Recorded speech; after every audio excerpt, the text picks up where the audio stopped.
My name is Ben Pole. I'm Director of Strategy, Marketing and Communications for Gold Coast Tourism Corporation. I studied a Bachelor of Communications at Griffith University. Gold Coast Tourism is a membership-based destination marketing organisation. Our primary purpose is to increase visitor demand, visitor arrivals and visitor expenditure for the City of Gold Coast. My role is to make sure that the organisation is moving in the right direction towards the Gold Coast tourism strategy for the benefit of the city and the tourism industry that we represent. After working in marketing and communications for a number of years and feeling that this was the area that was most suited to me and me to it, I figured the logical extension of that was to become a journalist. I enjoyed writing in particular, and so that is why I started off with a Bachelor of Communications. I even managed to get a cadetship for a local newspaper. What I realised was being a journalist is a very particular profession. It takes a particular person, and I understood I wasn't that particular person. Not good, bad, otherwise, it's just it didn't suit me. For me, it was those longer term projects, the bigger marketing and communications jobs that kind of more suited me and my personality. What I was able to get is a great product and a great opportunity to market that product. Tourism is a $4.7 billion industry here on the Gold Coast. It's the key economic driver. And it's not just the hotels and the theme parks and the restaurants that benefit. It is everyone on the Gold Coast. And when you look around, you see the skyline and you see what kind of city it is. A lot of that has been defined by tourism. Success for Gold Coast Tourism Corporation is a successful Gold Coast tourism industry. What that means is a long and sustainable and successful tourism industry. It's not about overnight wins, it's about long-term growth, and that's really what we try to achieve, which is why we say our objective is not only to increase visitor arrivals and visitor expenditure, but visitor demand as well. And that's central to what we do as a destination marketing organisation. It's interesting to consider what the actual mix of visitors to the Gold Coast is. The more high-profile visitors are obviously, in the past, the Japanese tourists to the Gold Coast, these days the Chinese visitor. But in total, 80% of all visitors to the Gold Coast come from within Australia. And of those, the vast majority come from within Brisbane and southeast Queensland. But at a number level, you can put it down to around 1.5 million visitors come from Brisbane, about 700,000 overnight visitors come from Sydney, 500,000 from Melbourne, and then you start getting into the regional markets, regional New South Wales, Victoria. When we start talking international, the numbers are more like 200,000. That's our number one international market, being the Chinese, followed there by New Zealand, Southeast Asia as well. So they're the kind of numbers. Director of Strategy, Marketing and Communications, it's a fairly wide brief, but essentially my role is to make sure that the organisation is moving in the right direction, and all of the activities that we do, which is an exceptional amount of work when it's all broken down into the individuals and the individual activities that we undertake, not just here in Australia but globally. At any given time, we're running campaigns across multiple markets. We're doing trade as well as economic development. We're bringing media to the Gold Coast as well. So there's a great deal of work that actually happens and a great deal of good people that do that work. And my role is just to make sure that they're all working in the same direction towards the Gold Coast tourism strategy for the benefit of the city and the tourism industry that we represent. The tourism industry has pretty well just overcome its biggest ever challenge. The global financial crisis affected all industries and significantly, as we all know. Tourism is primarily a discretionary industry, so the household discretionary spend can be allocated in a number of different ways. Some people buy new flat screen plasma televisions, others go on holiday, and we really were competing, particularly over the past 5 to 6 years, at that level, at a price point level.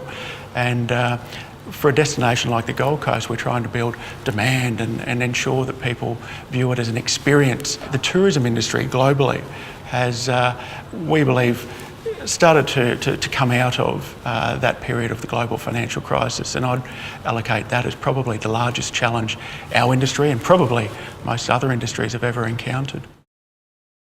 For me, there are a couple of really interesting challenges on the horizon. One, to make the most of the Commonwealth Games, and at the moment just preparing to head over to Glasgow and learn everything that we can from what's being delivered there. Another thing that excites me personally about my role and the work that I get to do is what we're doing in the digital space. Our intention is to be a leader within our category and within our industry in digital. And that's a broad statement and a big statement, but it's something that within our category, against our competitor set, we've certainly set ourselves up to achieve. So I'm really excited about what the short-term future holds, and some of the work that we get to do in the tourism category, but within the digital space, and also looking to China and exactly what that's going to turn out to be for us. I've spent a number of years now with my colleagues back at Gold Coast Tourism, looking at China, working on China and making the most of what China has had to offer us up to this point. But I think that's just the start of what we can expect from that market globally, but also here on the Gold Coast. So there are a couple of really interesting things that certainly I've got on my plate. One of the greatest opportunities for the Gold Coast is, of course, the 2018 Commonwealth Games. That's a moment in time. Now, we estimate maybe 200,000 visitors will come to the Gold Coast as a direct result of the Commonwealth Games. They might be participants, supporters, support staff, or just literally people coming to spectate and visit the destination. Now, that'll be offset by the traditional tourism market that will stay away during that time for various reasons. But it's not about the visitor numbers. It's about what the Commonwealth Games has motivated this city to do towards that point in time, the infrastructure, the community, galvanising the community, making us a better place, a better destination, a better city, all of that working towards this moment in time. Then, of course, when that moment does happen, the profiling and the promotion that comes with it. What will be the biggest sporting event in Australia in this decade will be here on the Gold Coast. So, of course, the promotion and the credibility that goes along with that is truly a game changer for the Gold Coast. Whether or not it boosts our visitor numbers, yet to be figured out and yet to be understood. But certainly, will it boost the Gold Coast as a destination, as a city? There's no doubt. Yeah, I see that there's a lot that the rest of Australia doesn't understand about the Gold Coast, and I guess it all comes from what your relationship with the Gold Coast is or has been. Some people only recall the Gold Coast as surfers' paradise, or those holidays that they used to have with their family when they were a kid, or maybe only the tourism campaigns that we run, and they don't get to experience or see more of the Gold Coast than that. But certainly what I've learnt in my time here, having come to the Gold Coast fresh and not had a great deal of experience with the Gold Coast previously, is that it is a place of really deep and substantial quality. You can really create a quality of life for yourself on the Gold Coast that I haven't been able to experience in the other cities that I've lived in, and I've lived in a number. Whatever you're after, you can kind of find it on the Gold Coast. I guess it's a lot like that as well as a resident, but I suppose at that deeper level. So we've been able to create a great network of friends and family, wonderful experiences, being able to, at any given time, take advantage of all those assets that 11.7 million people come to the Gold Coast for every year. So with those kind of things at your disposal, if you can't make a pretty interesting and enjoyable life for yourself on the Gold Coast, then I'm not sure where you'd be able to do it. For me, coming to university as a slightly more mature student than I suppose the majority of the student body, I found I just kept my work a little bit more. Whilst it was only a number of years difference or a handful of years difference, I probably just chose to let the school leavers enjoy those years as I did. Maybe not at university, but still enjoyed those early 20s. And I had other things on my mind and other things to do. So the main difference was it wasn't threatening, it wasn't an issue, it wasn't awkward in any way.